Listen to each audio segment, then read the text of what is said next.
There are 3 hidden credit card rules banks don't want you to learn. I'm going to teach you all 3, starting with the one most players misunderstand. Right now, there are 2 players using the same credit card. They start with identical stats, identical limits, and access to the same abilities. Every purchase and every payment gives them the same action points, and on the surface, their accounts look identical. The only difference is how they interact with the system. And before this video ends, one of them will trigger an interest damage effect that slowly drains their balance HP, while the other stays buffed and takes no damage at all. Before we see which player takes the hit, we need to understand the hidden mechanics the system actually follows, because this is where most players think they're leveling up when they're actually taking hidden damage. Rule 1. The time trap.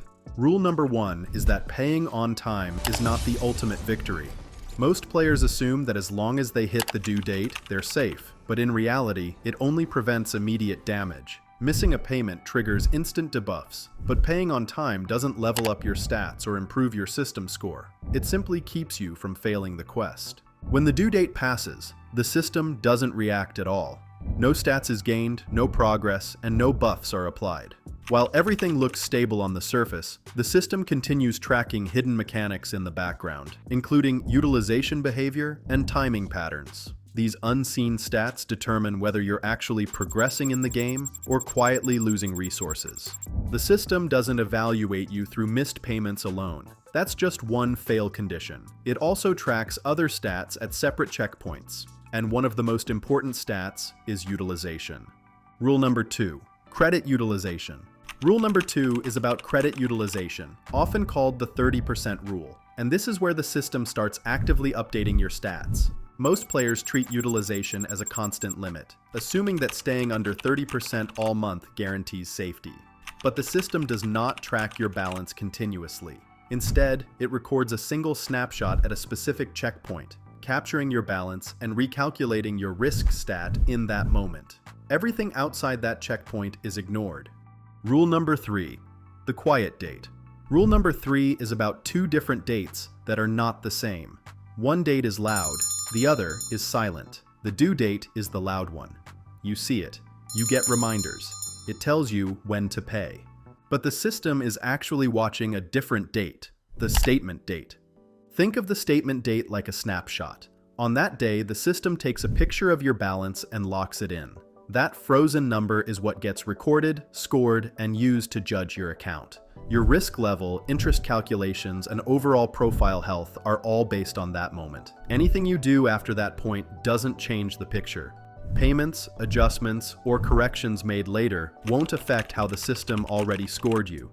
Only the balance at the statement date counts. Understanding the quiet date is critical. Focusing only on the due date is bad. And now, the moment you all been waiting for. At the start of the cycle, both players looked identical, a $5,000 credit limit, responsible plans, and roughly $2,500 spent over the month. By the statement checkpoint, both accounts appeared to show $2,000 owed on screen, but the system doesn't just read the visible balance. It captures the balance exactly at the snapshot. Player 1's balance was $3,200, or 64% utilization. They paid it down later, but the snapshot recorded high risk, effectively applying a debuff.